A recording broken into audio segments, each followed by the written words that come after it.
Bueno, Bismillahirrahmanirrahim, en el nombre de Dios, el compasivo, el misericordioso, la paz y las bendiciones de Dios sean con el profeta Muhammad y su descendencia purificada por Allah. Bueno, feliz Ramadán para todos. Vamos a este Ramadán del año 2024 y vamos a comenzar con este ciclo de eh, Tadabbur, que ahora vamos a ver exactamente qué es lo que significa porque hay distintas posibles traducciones, ninguna es del todo exacta, con lo cual vamos a ver exactamente a qué nos referimos con esto del Tadabbur. De una forma general, les puedo decir que el Corán, como bien saben, que es la fuente de todos los conocimientos de nuestra escuela, de nuestra religión, tiene un tafsir, tiene lo que se considera un tafsir que parte, por ejemplo, de el momento en que han descendido las distintas aleyas en las distintas circunstancias históricas de la misión profética. Hay un tafsir que ya tiene como un poquito de significados, tanto respecto a las circunstancias históricas como también a las cuestiones morales y a las cuestiones alegóricas.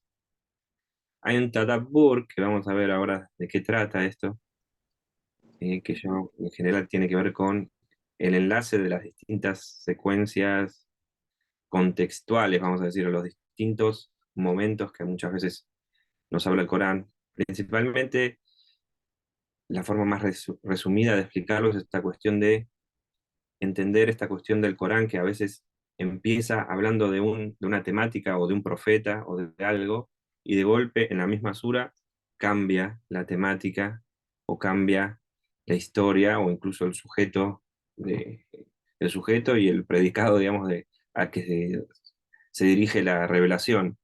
Entonces, para una persona que está acostumbrada a un libro, de lo que son un libro común, puede creer que hay un traslapamiento o hay como una especie de incoherencia, cuando en realidad tiene que ver con el modo de la revelación y tiene que ver con eh, un poco esta característica que tiene el Corán de ser casi como eh, una realidad un poco que está en un mundo casi intermedio entre lo que podríamos decir que es la revelación y un texto. Entonces es un libro vivo, un libro que nos habla, y espero que a través de estas clases podamos, aunque sea, ver un poquito de esta característica que tiene como libro parlante y de libro que también de revelación y también de la profundidad y la cantidad de significados que podemos encontrar en él. Bueno, primero, este curso está basado principalmente en las clases de un profesor que se llama Sabbuhi, que tiene una fundación en Irán que se llama justamente Tadabbur. Es un exégeta, un intérprete del Corán, que ha agregado, hace principalmente una reinterpretación o vamos a decir, ha agregado un poco a lo que es el Mizan, el tafsir más famoso del shiismo, con otros hadices y eh, con otros métodos, vamos a decir, de interpretación que lo hacen muy, muy interesante. Y como lo van a ver, bueno, no me voy a adelantar. eh, Tiene muchísima gente que lo sigue. Hoy día es una persona eh, muy requerida y de consulta, porque justamente él interpreta el Corán desde un punto de vista práctico, de la práctica y cómo el Corán nos habla y sus aleyas nos hablan y nos transmiten una guía constante en nuestras vidas. Pero bueno, en el mismo Corán hay muchas aleyas que hablan del tadabbur. Por ejemplo, esta que está aquí que dice: Afalá yatadabbarun al-Qur'an, walau kana min indi غير الله la wajadu fihi ikhtilafun kathiran. Es decir, es que no meditan el Corán, que en realidad no es lo que he traducido acá, bueno, acá hay un pequeño error. En realidad lo vamos a ver aquí más adelante, que yo directamente transmitido, hay un pequeño error de edición. Dice: ¿acaso no meditan en el Corán? Si procediera de otro distinto que Dios, sin duda habrían encontrado en él abundantes contradicciones. Después dice, Afalan yadabbarul qawl am ja'ahum ma lam yati aba'uhumul awwalin. Es que no reflexionaban en el discurso, o es que llegó a ellos algo que no les fue dado a sus primeros padres. Acá otra ley más que habla de este tadabbur, kitabun anzalnahu ilayka mubarakun liyadabbaru ayatihi wa liyatadhakkara ulul albab. Esta es una escritura bendita que nosotros hacemos descender a ti para que mediten sobre sus signos y para que la gente de entendimiento reflexionen. Bueno, acá sí está esta cuestión, la que traducción que yo hice allí, que dice, Afala yatadabbaruna al-Qur'an, am ala qulubi aqfaluha. Es que no meditan en el Corán o tienen candados en sus corazones. Pero bueno, ¿qué significa esto del Corán? Acá tenemos este tadabbur, que nos llaman a meditar o a reflexionar sobre el contenido del Corán. Acá tenemos un hadiz del profeta que menciona esto. Dice así, oh gente, no lo voy a leer en árabe, si no se va a hacer muy larga la clase, oh gente, reflexionad en el Corán, buscad entender sus señales, prestad atención a sus aleyas claras y evitad dar opiniones sobre las aleyas alegóricas, el mutashabbihat. Por Dios, no comprenderéis sus señales y no se les aclarará su interpretación, excepto a aquellos a los que yo levanto y dirijo su mano hacia sí mismos, y proclamo la verdad como cuando levantando la mano de Ali proclame que de aquí el de quien yo soy su líder, Ali es su líder o Maulá, y Ali ibn Abi Talib es mi hermano y mi heredero. Entonces, en este tadabbur hay una instancia que es cuando uno se esfuerza por comprender, por conectarse con la realidad viva del Corán, está también el profeta, de alguna forma, intercediendo por nosotros para que ese mensaje nos llegue de forma más directa. Él está levantando nuestras manos, como dice con el caso de Ali, para que podamos comprender, cuando lo hacemos con sinceridad y cuando lo buscamos realmente comprender en profundidad. Entonces, muchas más de una vez, yo esto lo he nombrado más de una vez, que uno abre el Corán y siente que le está hablando a uno mismo, o escucha una ley en la radio o en la televisión, o de un hermano o algo, y después, esto es como se está dirigido a mí, y tiene que ver con esta realidad viva de lo que es el Corán. Entonces dice, Alá la khayra fi qira'atin laysa fiha tadabbur. Dice, sabes que no hay beneficio en recitar el Corán sin reflexionar, es una hadith del Imam Ali. Con lo cual no quita, por ejemplo, en el mes de Ramadán, las bendiciones que tiene leer el Corán, incluso en árabe sin entenderlo, pero cuando realmente uno se beneficia de él es cuando reflexiona y trata de comprender lo que está leyendo. Hay otro hadiz de Fátima Zahra que dice, oh gente, que os apresuréis a seguir las palabras vacías y falsas, que cerráis los ojos ante las acciones viles y perjudiciales. ¿Acaso no reflexionáis en el Corán o es que tienen candados en su corazón? Es una parte de la jutba, esta después de que le sacan Fadakia, como se llama cuando le sacaron Fadaka a Fátima Zahra.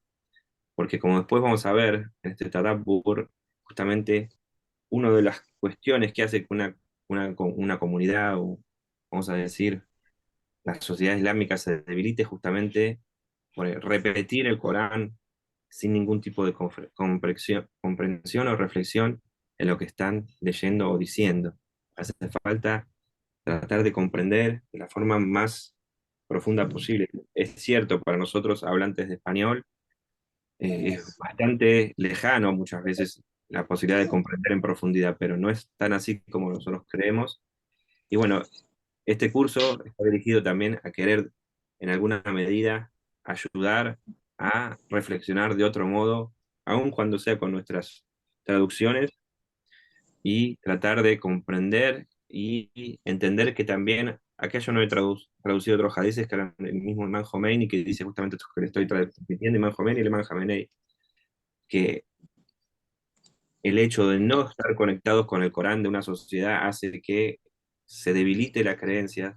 Como bien sabemos, el Corán es como nos dicen muchos hadices, como dice el mismo Corán, el Habl al-Matin, es como la cuerda firme, es la cuerda que mantiene a la umma, a la comunidad unida.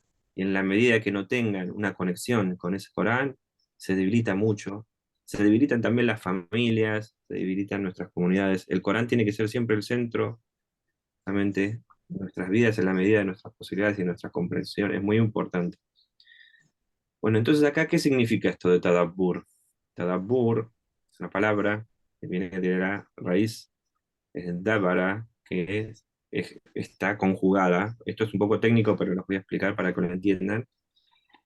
Está conjugada la, en lo que se conoce como el wazn o la medida tafa'ul. El significado de dábara es poner una cosa detrás de otra. Bien, que de hecho este dábara o tadabbur, o bueno, como ven después, está 44 veces utilizado en el Corán. Después, el tafa'ul es algo que es afectado por otro verbo que está en el wasne o en esta conjugación tafa'il. Es decir, es como que hay un activo y un pasivo el tafa'ul es un pasivo, el otro es un activo, que este tafa'il significa reproducir o afectar. Bien, entonces, primero, para entender tadabbur necesitamos entender tadbir. Tadbir significa ordenar o poner algo después de otra cosa. Entonces, en conclusión, tadabbur significa restituir o reintegrar algo, o palabras pueden ser también, unas después de otras.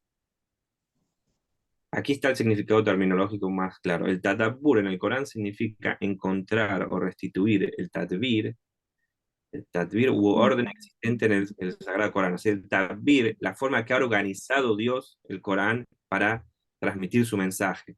Aquí está un poquito en este cuadro, dice, en este cuadro que tiene acá abajo, dice, el orden dado por Dios al Corán es el tadabbur, tadbir de las palabras, ordenar o poner palabras después de palabras, en este orden conforman aleyas, y estas aleyas a su vez nos ayudan a comprender cuál es el orden que ha establecido Dios, y así comprenderlas, y cuando estas aleyas también las ordenamos Estoy viendo la puerta. en función a las suras, Si estás logramos, orando, me la saco. Que va a logramos ser reintegrar el orden de, justo pasador en la puerta. por favor, apagan el micrófono porque se mezclan. Entonces, aprender a restituir el orden de las suras y su comprensión. Y nuevamente, después de restituir el orden, de este modo, comprender en total, por lo menos lo externo, el mensaje externo que nos transmite Dios a través del Corán. Bueno, para que sea más claro, tenemos que ver cuál es este método de tadabbur o de reflexión. Como bien saben, el Corán tiene muchísimos significados. Hay un hadiz del Imam Ali que dice que el Corán tiene tiene 7 significados que son como 7 puertas. Cada una de estas 7 puertas, si uno lo abre, va a encontrar otras 7 puertas, es decir, otros 7 significados. Y cada una de estas 7 puertas, si uno las abre, va a encontrar otras 7 puertas. Entonces, y así continúa hasta 7 y después sigue hasta, dice, son innumerables y son incontables. ¿Esto qué quiere decir, estas 7 puertas, estos 7 significados? En el Islam, el significado en el idioma árabe, significado se dice ma'aná. Ma'aná, significado, es de donde proviene también la palabra ma'nawi. Ma'nawi significa espiritualidad. Entonces, cuando uno dice significado, está hablando de espiritualidad, está hablando de un límite entre lo que sería una palabra externa, una expresión, un vocablo, una palabra, y cuando se atraviesa ese, eh, esa expresión externa y se empieza a internarse o adentrarse en el mundo del significado, que es de a poquito el mundo de justamente de la espiritualidad. Este mundo material que llega a tener palabras escritas y después estas palabras también tienen su trazo en nuestras mentes, en nuestros intelectos, en la medida que se van juntando, se van condensando, nos vamos saliendo del mundo exclusivamente material y nos vamos adentrando en el mundo del significado, que es justamente el mundo de la espiritualidad o del espíritu, Primero vamos a decir de la psiquis, pero después de a poquito en el mundo del significado puro, que ya es el del ma'ná puro, que sería el de la espiritualidad pura. Entonces, el Corán, en ese sentido, de ser una palabra revelada, es el máximo de eh, significado que puede llegar a condensarse en una expresión humana. En la conjunción de palabras, en el orden de palabras y demás que tiene, estaría como en la cima del discurso humano. Entonces, de por sí, condensa una cantidad de significados. Yo cuando hablo de condensar, uno tiene que pensar un poco cuando uno, por ejemplo, en los sueños, cuando uno ve un sueño, a veces hay una cara y esa cara al mismo tiempo es la cara de mi padre, de mi tío, de mi hermano, de mi hijo, se mezclan y lo mismo, por ejemplo, escenarios que uno ve. Es decir, en la medida que uno se va separando del mundo material, del mundo eh, externo, se empieza a adentrar en mundos en los que los significados de las cosas se condensan o se incluyen unos en otros. Eso es lo que pasa como decía antes, en el mundo de los sueños o más elevado, de forma aún más profunda y de forma más inclusiva, es decir, con una condensación aún mayor y mayor, hasta que llegamos obviamente a la realidad máxima que es la del Tawhid, que están condensados todas las realidades, todas las posibilidades y todas las cosas que son o no son. Entonces, tenemos por un lado el Tawhid absoluto, la esencia de Dios, y después a partir de eso, esa condensación total de cosas, significados y demás, se empieza a manifestar y llega a la realidad que nos toca ahora. La realidad material es lo más externo de todo, lo más, vamos a decir, denso de todo eso y lo más fijo, es decir, que tiene como una característica de que es como, no tiene esta condición de ser cambiante constantemente, sino que permanece en un estado de estabilidad o de inmovilidad en cierta medida. En el caso de las palabras, ¿no? En el caso de lo que nos acontece, está constantemente cambiando. Es un poco la filosofía profunda de entender que el Corán justamente al ser una palabra revelado, está en ese límite entre esa condensación de significados y una palabra escrita. Es por eso también que en la poesía, por ejemplo, lo que acontece justamente es eso, son más de una imagen condensada en una metáfora, a veces son dos palabras que parecen completamente disímiles. Entonces digo, por ejemplo, el caso más famoso, tal determinada persona es un león.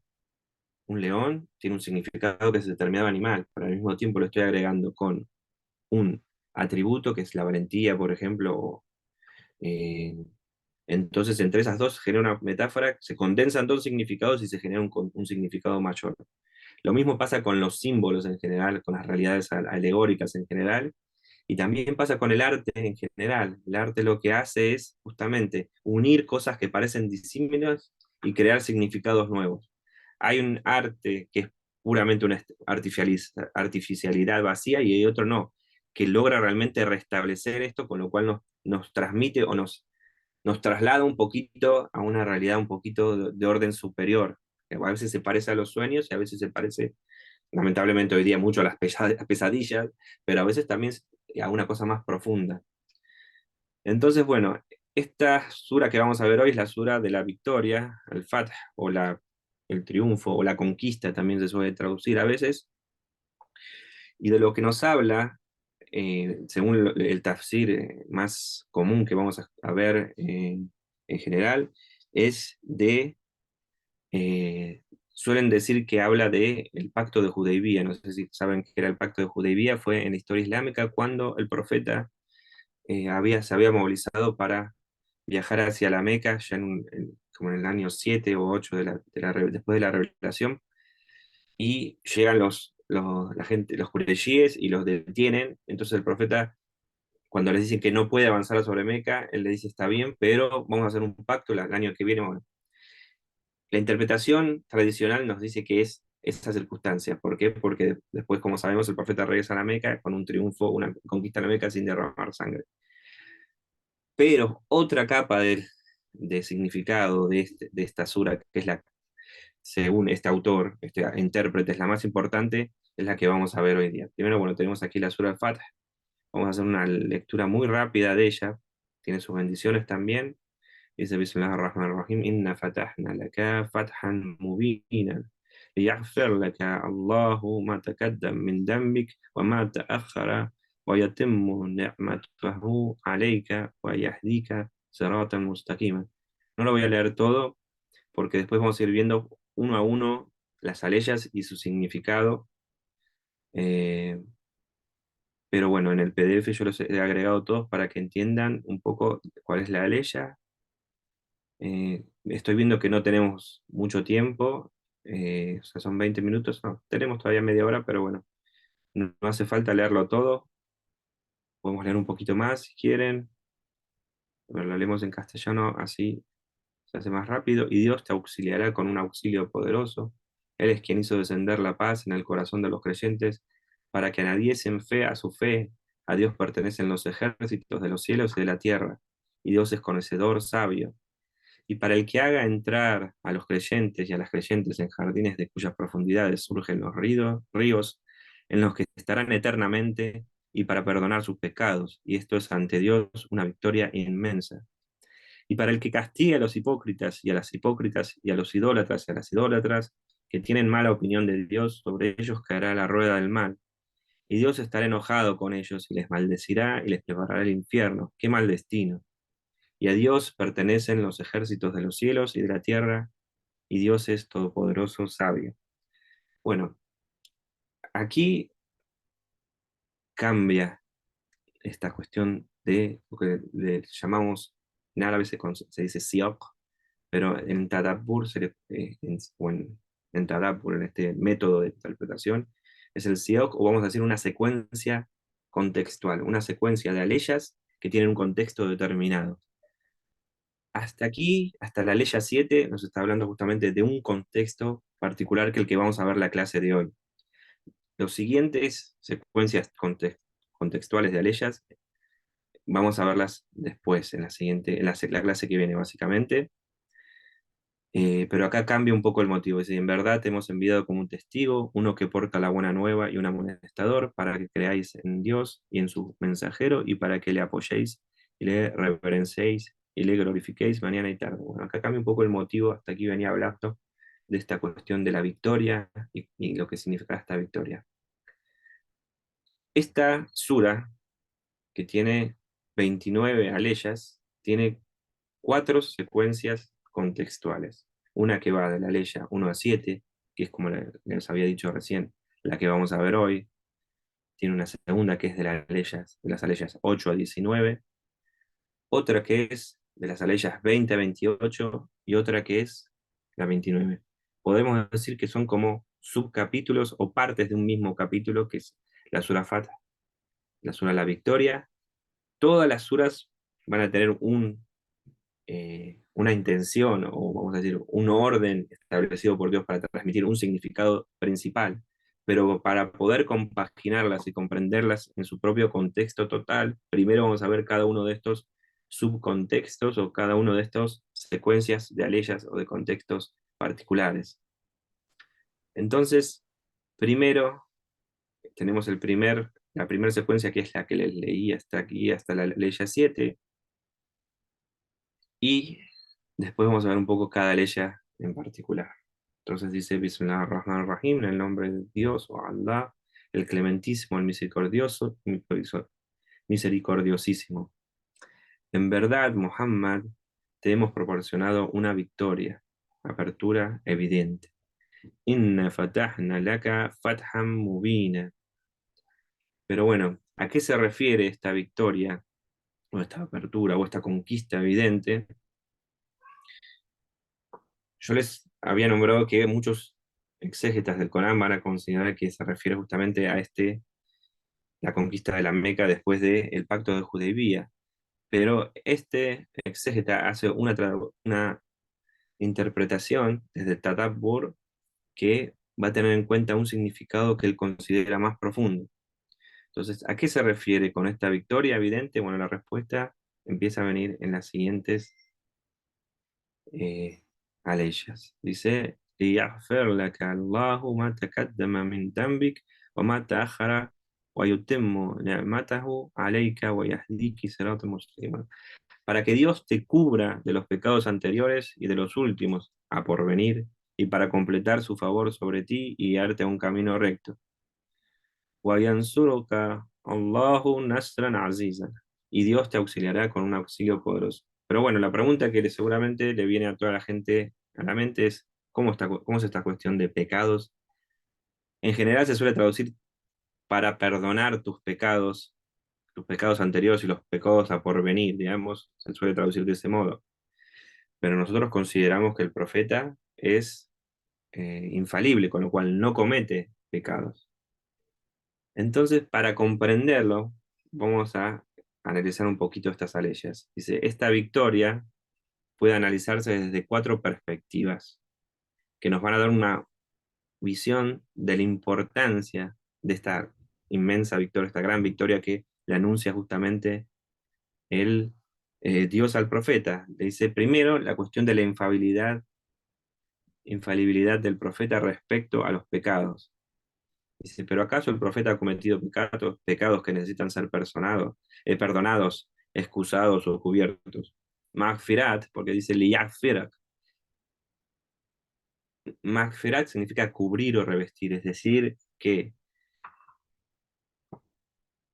en este caso, por ejemplo, pueden ser dos posibles significados. Cubrir o revestir pecados después de haberlos cometidos, que es lo que nos pasa a la mayoría de nosotros. Es decir, que alguien cometa un pecado y después Dios se los perdone, o se los cubra, o los deje pasar, es decir, los excuse de su castigo, los haga como no vistos, no los vi, o sea, de alguna forma, eso sería un poco el mágfera, que Dios eh, nos los perdona, o sea, no nos cuenta esos pecados, o el cubrir o revestir los pecados antes de cometerlos. Es decir, que Dios decida ayudar a alguien para que antes de cometer un pecado pierda la voluntad o tape las ganas, es decir, que le genere, le quite las ganas de cometer ese pecado o la voluntad de cometerlo. Entonces, en ese sentido, cubrir un pecado significa evitarle cometer ese pecado. Entonces, esto es lo que pasa con el profeta. Lo mismo, por ejemplo, se decía que el profeta todas las noches, cuando, por ejemplo, quería rezar o quería hacer algún acto, decía 70 veces Astaghfirullah. ¿Qué quiere decir? ¿Que estaba pidiendo que le perdone? No. Estaba pidiendo que lo cubra de todas esas, por ejemplo, ideas o todo de estas, cuando uno va a rezar, por ejemplo, se le empiezan a llegar de las preocupaciones o no que tienen el día o no día, de su vida, de los problemas, a veces Dios no quiera pensamientos que no son correctos, puede ser odio, puede ser problemas que vengamos arrastrando de nuestra vida diaria. Bueno, ese estefar es que nos cura de eso, los haga como no visto, que nuestra atención, nuestra conciencia no se centre en ellos y que podamos justamente concentrar nuestra conciencia, en este caso, realizar nuestros actos con una conciencia más plena de Dios y no de estas cosas que nos vienen, nos invaden, como vamos a ver mañana, si Dios quiere, cuando veamos la cuestión, los que van a participar, de la cuestión de esta presencia del corazón que uno debería tener en los actos de adoración. Pero entonces, en este caso, el del profeta, eh, nosotros consideramos que es infalible, entonces tenemos otras aleyas que hablan de esa infalibilidad, y tenemos también hadices que hablan de esa infalibilidad, y tenemos argumentaciones lógicas que decimos, Dios no va a poner a un eh, profeta que comete errores o que comete pecados, porque si no, sería eh, haz lo que yo digo y no lo que yo hago, y no es correcto. Ese tipo de predicación no tiene ningún tipo de efecto profundo en las personas. Cuando una persona dice algo y hace completamente contrario, es más cercano a la hipocresía, como vamos a ver después. Entonces esto también esta aleya es una más de entre las aleyas que se suman a las argumentaciones textuales respecto a la infalibilidad del profeta, como por ejemplo es la de la ley de la purificación o tadjir, que dice ciertamente Dios quiere apartar de vosotros la impureza, gente de la casa y purificados absolutamente. Acá nuevamente no es que la gente de Ahlul Bayt tuviese pecados o impurezas, sino que justamente busca apartarla, cubrirlos de ella y no permitir que sus corazones tiendan hacia ella. Entonces, eh, tener apartado el corazón de la voluntad de generar ese tipo de generar pecados.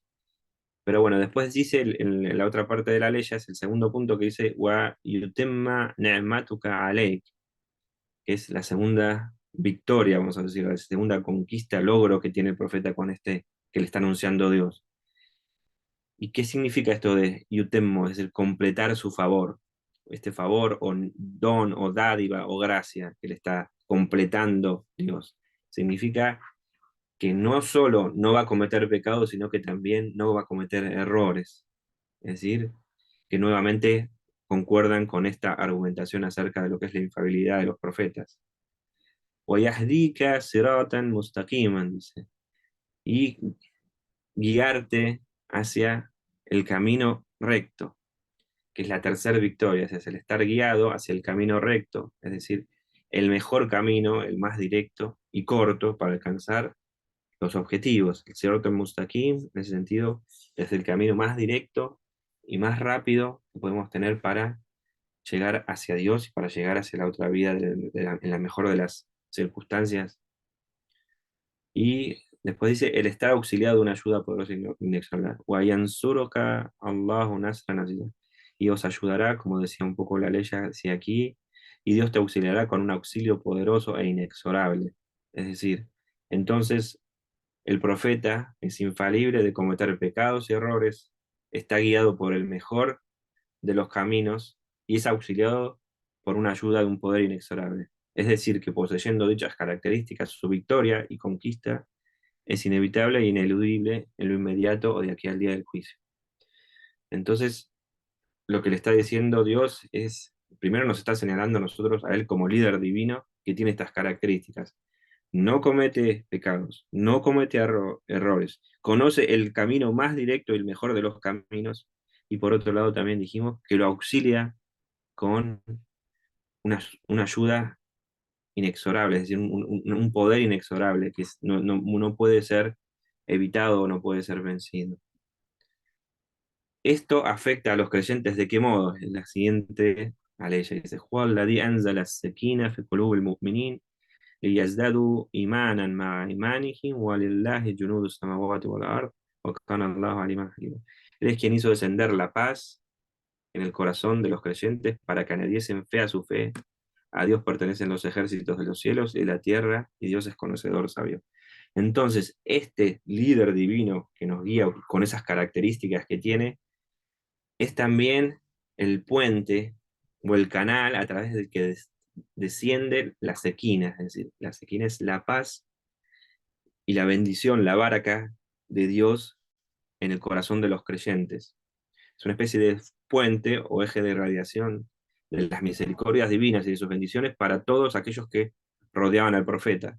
Esto yo lo explicaba la otra vez, decía, en general las personas que tienen un corazón puro, sean nuestros ancianos si llegaron a esa edad en buen modo, sean nuestros hijos, los niños, a veces nuestras madres. Cuando uno tiene un corazón en la medida o está expresando esa misericordia de forma pura y transparente, irradia y se transmite a todas las personas que nos rodean. Muchas veces yo hablaba de esto, de que uno muchas veces quiere influenciar o quiere de alguna forma ayudar a los miembros de nuestras familias a poder aceptar el Islam o lo demás. Bueno, el camino de eso es encontrar esta sequina, esta tranquilidad, esta paz, que se logra justamente, como vamos a ver después, siguiendo las enseñanzas del profeta y siguiendo justamente la guía y no solo siguiéndola, sino también amando al profeta, acercándonos a esa fuente de irradiación que es su ser y que se extiende un poco también en Fátima Zahra y en el resto de los imames, como una especie de luz de irradiación que está constantemente transmitiéndonos ese amor en nuestros corazones y también esa luz, y de ese modo también nos transmite esa paz en nuestro corazón, y es una fuente a través del cual desciende la misericordia y las bendiciones divinas. Entonces yo ponía, es decir, aquellos que se reguardan bajo su manto o que son cercanos a Él, a través de su amor, de tenerlo como modelo y como guía, aquellos que ponen en práctica y obedecen a tal líder, alcanzan no solo la más grande paz, la mayor de las victorias, sino no solo la paz interior, sino que también alcanzan el paraíso, puede decirse un paraíso interno o un paraíso externo, es decir, el paraíso de este mundo, que es el paraíso que se establece en nuestros corazones cuando tenemos esa paz interior tan importante, o el paraíso en la otra vida, que es un poco una continuación de ese estado que tenemos aquí, en este mundo. Y para que Él haga entrar a los creyentes y a las creyentes en jardines de cuyas profundidades surgen los ríos, en los que estarán eternamente y para perdonar sus pecados, y esto es ante Dios una victoria inmensa. Dios también en la otra vida, por ese amor, por esa guía y obediencia, nos recompensará con el paraíso y la felicidad eterna, que es realmente una inmensa victoria. ¿Qué más podemos pedir? No solo en esta vida podemos alcanzar esa paz, esta tranquilidad, sino que también en la otra vida, de forma más plena aún, digamos, por seguir justamente a ese líder divino que es, que tiene esas características que hablamos y que es nuestro profeta. Y para que Él castigue a los hipócritas y a las hipócritas y a los idólatras y a las idólatras que tienen mala opinión de Dios. Sobre ellos caerá la rueda del mal, y Dios estará enojado con ellos y les maldecirá y les preparará el infierno. ¡Qué mal destino!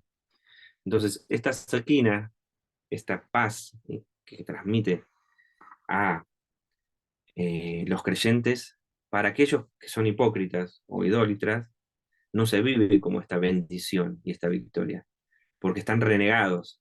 Entonces tienen como una especie, una mezcla de rencor, en el caso de los hipócritas, o tienen un conflicto interno muchas veces el que es idólatra, el que adora de alguna forma falsos dioses, sean externos o internos, por ejemplo, como el ego y las proyecciones de su propio ego, sino, y también, como dice aquí, que tienen mala opinión de Dios, lo rechazan de forma testaruda, todo el tiempo buscando excusas, ¿por qué no? Porque Dios no existe, porque esto, porque Dios no existe, porque lo otro, porque pues Dios es esto, que lo otro, cubriéndose y apartándose de dichas bendiciones.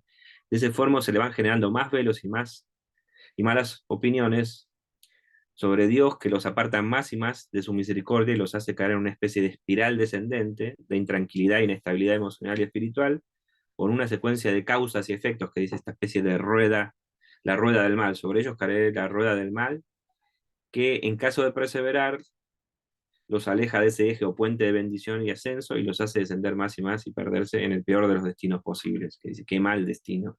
Es decir, esa sequina, esa irradiación para aquellos que están como muy velados su corazón y muy lleno de ego y muy lleno de trabas y muy lleno de conflictos y demonios internos y demás, en vez de darle una tranquilidad, como es el caso de los creyentes, les genera una especie de inestabilidad, de duda constante, de problema constante, que es lo que también busca generarnos Shaitán, o a través de su waswas y de su querer instalar dudas en nuestros corazones.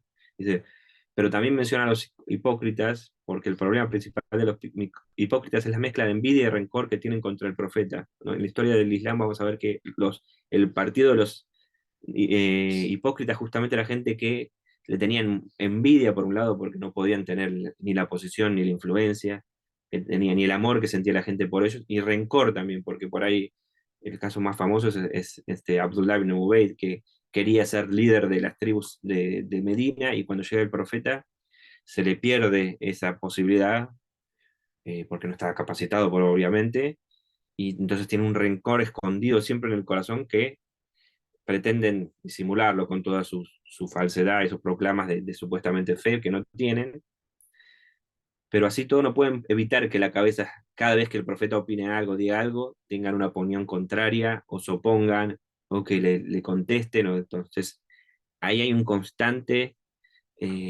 vamos a decir, ruido entre medio de lo que el profeta dice y lo que sus egos o que su propio corazón, que está inestable y está en la duda constante, no le permite. Con esto no estamos diciendo, no hay que ser tampoco absolutos y decir, bueno, nosotros somos creyentes o no tenemos esto. No, estas son circunstancias en la vida diaria, en la lucha diaria que uno tiene, y es la forma de encontrar realmente esta sequina, esta paz interior que tanto necesitamos para poder también avanzar en nuestras vidas y en nuestra fe. O sea, esa sequina también dice que agrega fe sobre la fe, decía en la ley anterior, da fe sobre la fe. O sea, a nuestra fe mental o intelectual le agrega una fe que viene desde justamente de la certeza del corazón. Eh, Aquí, bueno, yo puse un poquito este cuadrito de acá porque es muy común, como vamos a ver después en este método, de que en el Corán hay constantemente opuestos que son como equivalentes, inversos, equivalentes inversos, o sea, por un lado los creyentes, por el otro los kufar, por un lado el día, por el otro lado la noche. Bueno, es un poco los contrastes, es una forma que tiene el Corán muchas veces de marcar justamente esta especie de tensión que se genera en cuanto al significado y que nos transmite justamente a un significado más elevado del que tiene simplemente la expresión externa que podríamos ver en las aleyas de forma justamente más literal, desde un significado más literal. Entonces dice, y a Dios pertenecen los ejércitos de los cielos y de la tierra, y Dios es todopoderoso.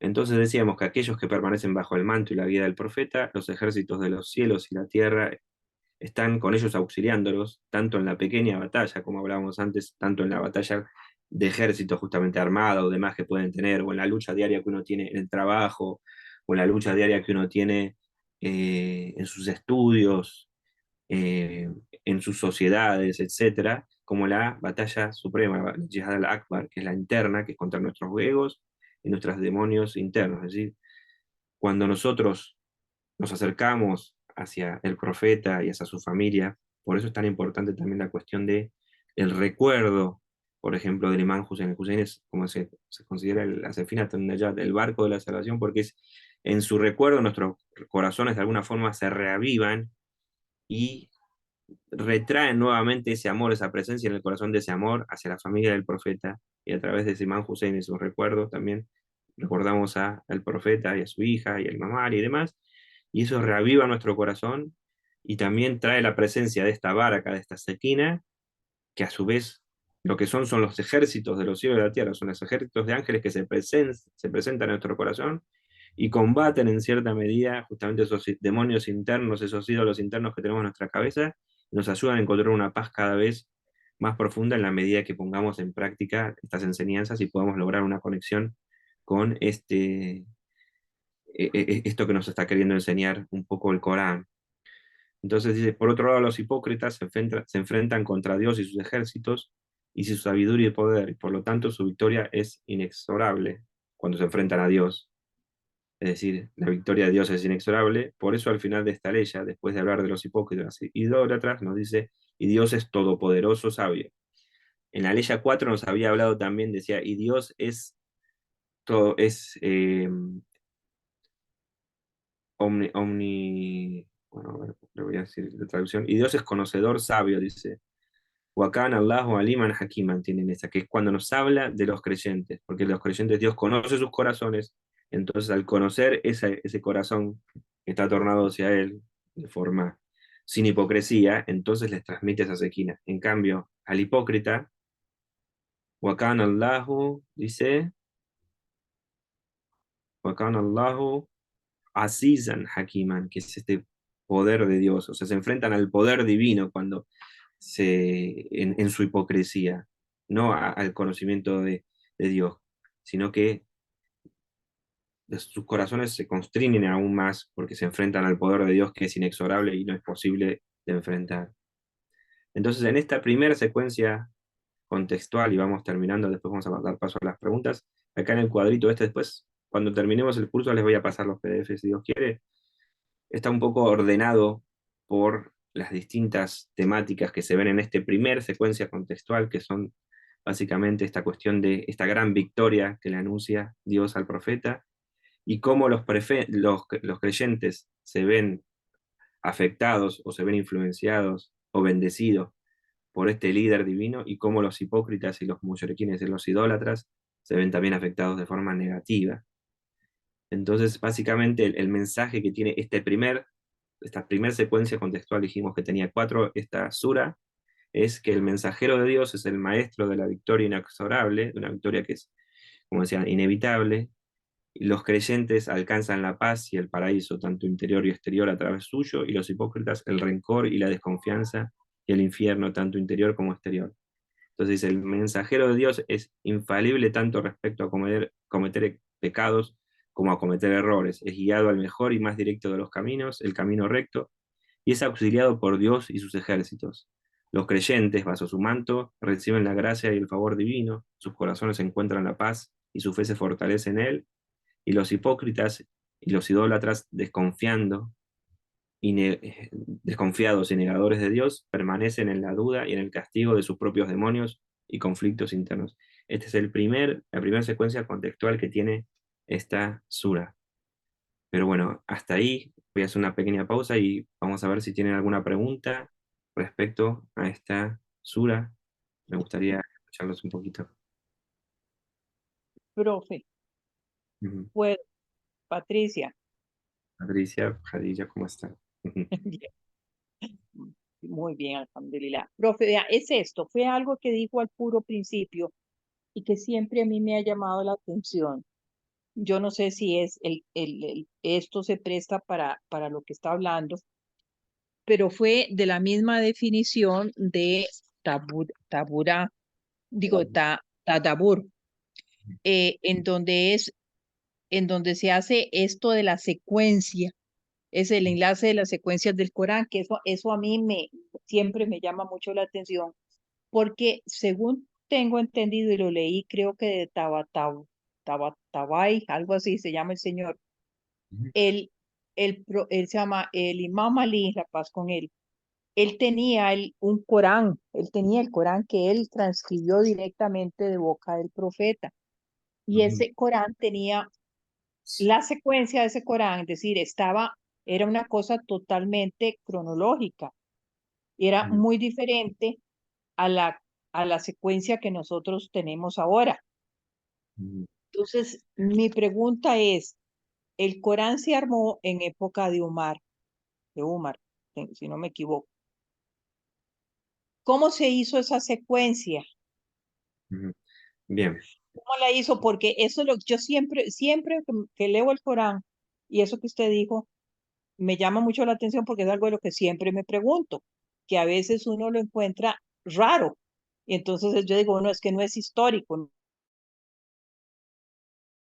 no es una cosa, eso se da. Uno habla de ahora y de ayer y de otros hechos en el mismo momento.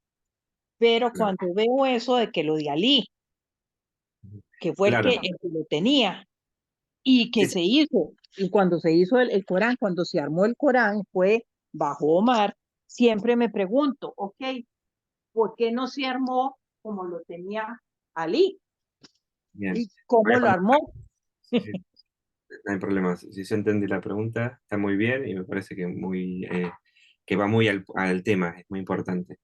Primero que sí, el Imam Ali tiene un Corán que se dice que hoy día tenía un Corán está en manos del Imam Mahdi y que tiene las aleyas con su orden referidos en todas las circunstancias, exactamente la circunstancia histórica y el momento en el que fue de alguna forma revelada, así como también muchísimos de los significados que están implícitos en el Corán y ordenados en función también a esos significados implícitos y que hacen referencia un poco a esta cuestión que les hablaba de estas 7 puertas, que después se hablan 7 puertas, que tiene que ver con el arte de la interpretación en sí, que conoce principalmente un imán. Alguna vez les había dicho que en realidad el Corán también es como una especie de corazón, el corazón del imán.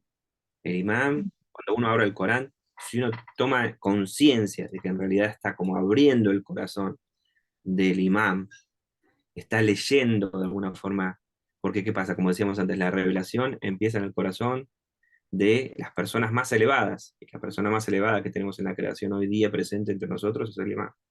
Entonces, es abrir el Corán, es de alguna forma abrir un poco el piso o la capa más elevada de la creación. O sea, estamos la arquitectura interna de la creación, le estamos como abriendo un segundito, una especie de portal, de alguna forma, por llamarlo en palabras actuales, que nos está transmitiendo, es una revelación que no se acabó del todo. O sea, terminó en el mensaje profético, sí, pero la irradiación que tiene esa revelación, el poder que tiene esa revelación, continúa viva, continúa latente. Entonces, sí, el Imam Ali había hecho toda esta posibilidad de conectarse justamente con esta bendición, esta sequía y demás, lo había hecho de forma mucho más simplificada y con un orden que muchísimas más personas iban a poder comprenderlo sí seguían el método por él enseñado, que por otro lado, pero por otro lado el Corán también tiene esa característica que les decía antes, de que eh, tiene como una realidad viva. Uno tiene que pensar que serían como una especie de capas tectónicas que se están cambiando y corriendo constantemente, ¿bien? Entonces, la persona que es un simple imitador, un simple transmisor por ahí, estas capas tectónicas, puede entender en cierta medida un orden externo. Y eso es lo que la mayoría de los memorizadores del hadith, del Corán de la época, habían memorizado. Es decir, habían un poco armado esta especie de rompecabezas en cierta medida, muchas de las suras o de las aleyas lo habían logrado armar en cierta medida, obviamente no con la profundidad y la perfección que lo había hecho el Imam Ali, pero no habían agregado nada. Lo que pasa es que ese orden es muy superficial, que es el que tenemos en ese sentido en el Corán de hoy día. No es que tampoco el Corán no sea el Corán es el mismo.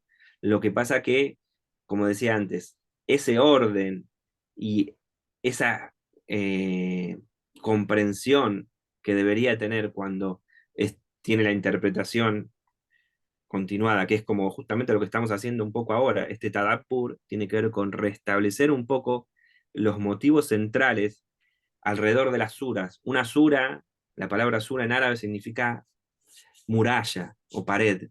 Son como murallas entre significados. Entonces, entre esta especie de capas tectónicas que decimos que tiene de significado el Corán, establecemos murallas y el conjunto de esas aleyas hacen justamente un motivo o un mensaje que nos está transmitiendo Dios a través de esa sura. Como decíamos, el Corán del Imam Ali estaba eso, de forma completa y de la forma más clara posible. Pero, así todo, el Corán que hizo, fue Usman el que lo hizo recopilar, no Omar. Da la orden Omar, pero después es Usman el que hace el recopilar. De ningún modo el Imam Ali va a permitir que se hagan desviaciones o que se hagan cosas incorrectas. ¿Qué quiere decir con esto? No es que él permitió que se hagan, que ordenen o desordenen las aleyas, por ejemplo. No permitió que el mensaje sea, o pudiese haber estado ordenado muchas partes de las aleyas de forma mucho más clara en función a estos significados regentes que tienen cada una de estas suras. O sea, el Imam Ali lo hubiese hecho de otro modo, como lo hizo, pero también agregando todas estas interpretaciones, que hoy podrían ser pies de páginas tal vez, o interpretaciones directas. Pero lo que estoy diciendo, no hay en el Corán presente, no es que tenga desviaciones, sí hay este orden, esta voluntad de Dios de ordenar, de hacer llegar un mensaje de una forma más clara, lo han interferido un poco. Por eso es que también uno puede llegar les cuesta un poco más llegar a ese mensaje regente que tiene, por ejemplo, cada sura y más arriba el Corán en sí. Pero así y todo, eh, los significados se conservan. Lo que pasa es que uno tiene que hacer un poquito este trabajo de solapar y reunir, restablecer, como decíamos antes, que es un poco restablecer el orden en lo que es el significado de cada sura para poder llegar en más profundidad a lo que es el mensaje, nuevamente externo, porque el mensaje interno es mucho más profundo y es mucho más difícil. Son estas 7 puertas que hablan 7 puertas y abren 7 puertas.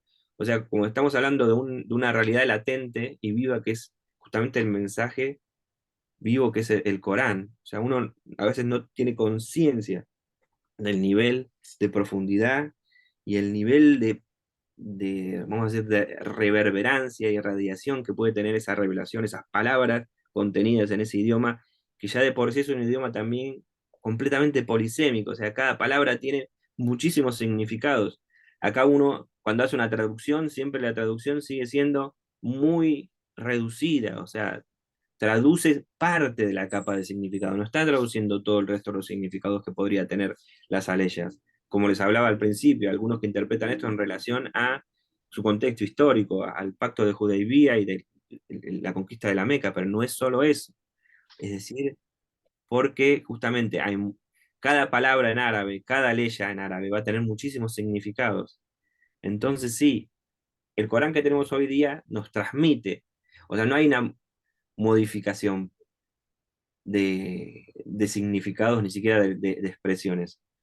Donde más la pifian, por ejemplo, en ese sentido, que es lo que hace la desviación, porque dice Afalaya Tataparun el Corán, a misma Fátima Zahra les dice en el día de Fadá, cuando la primera vez que estaba tan reciente el hecho de la usurpación y la desobediencia que habían tenido con el profeta, les dije, Afalaya Tataparun el Corán, ¿es que acaso no reflexionan el Corán? ¿Acaso no se dan cuenta de lo que están haciendo? Entonces, en ese sentido, ellos sin reflexión y sin una conciencia plena de lo que están haciendo, y incluso creyendo desde su ignorancia que lo estaban haciendo de la forma más recelosa posible, porque no, uno no puede decir que Usman no haya tenido un amor hacia el Corán o que lo haya hecho de la forma más recelosa posible. Pero como no conocían en profundidad esta profundidad de lo que es la revelación en sí, no le pudieron hacer como lo podría haber hecho, como lo había hecho el imam Ali, como lo es el imam. Y por eso es la necesidad que nosotros tenemos constante de un Corán viviente, que es un imam, para interpretarlo y para comprenderlo en profundidad. Es decir, no tenemos que quedarnos con las palabras externas y con los significados, sobre todo, de una traducción y ya, sino que tenemos que tratar de un poco atravesar esa capa de significados que están tampoco anquilosados o fijos para llegar un poquito más detrás de lo que es la realidad viviente del Corán. Entonces el Tadabbur busca un poco eso, reconectar con esa realidad viviente que tiene la revelación y que tiene el Corán como milagro eterno. Hay muchísimos hadithos que nos dicen que un milagro viviente, un milagro presente y que no se acaba hasta el día Es un libro vivo, digamos. Entonces, un poco esto, el Tadabbur busca un poco que reconectemos con eso y eh, sí, a veces nos puede generar un poco este ruido que decía la hermana, el orden o no orden, pero bueno, justamente el Tadabbur busca restablecer un poco del orden en cuanto a significados que tiene el Corán, que tiene el Imam Ali, que transmite de forma más directa, sin cambiar las expresiones, porque son las mismas. Lo que pasa que, como les decía antes, las expresiones, cuando se interpretan desde una capa muy externa, incluso las palabras, cuando se comprende el significado exclusivamente literal y externo, no nos permiten llegar a una profundidad mayor. No sé si he contestado a la Sí, pregunta. sí, sí, sí, claro que sí, profe. Muchísimas gracias. Por favor. No sé si alguien más tiene una pregunta, porque ya creo que hay algunos que se deben estar preparando para el ayuno o no, no sé acá en la Argentina. No hay muchos hermanos de Argentina. Ah, bueno, han llegado algunas más personas, gracias a Dios. ¿Quiénes están? A ver.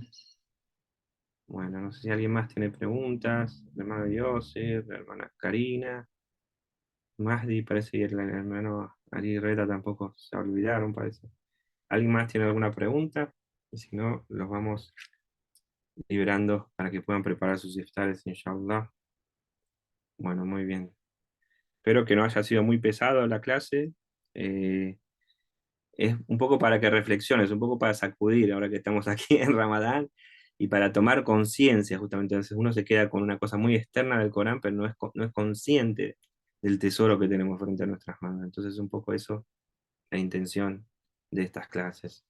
Así que bueno, espero que les haya gustado y vamos a continuar, si Dios quiere, el miércoles. Así que les mando muchos saludos a todos. Espero que estén muy bien.